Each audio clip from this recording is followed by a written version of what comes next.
नमस्कार, मैथिली पाठशाला में आप सभी का स्वागत है। मैं हूँ वंदना झा।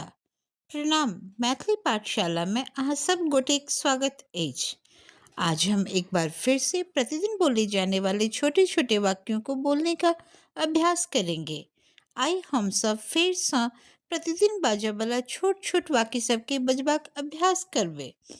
अब मैं शुरू करती हूँ। अब हम शुरू करै छी।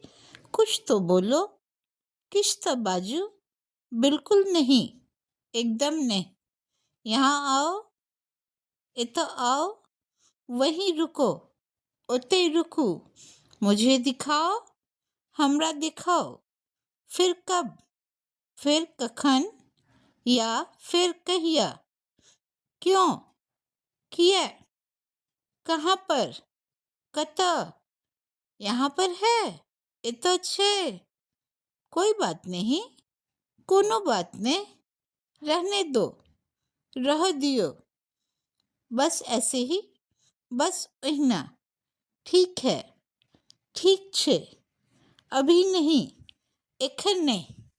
आज के लिए बस इतना ही। फिर अगले अध्याय में, आइ के लेल बस इतबे।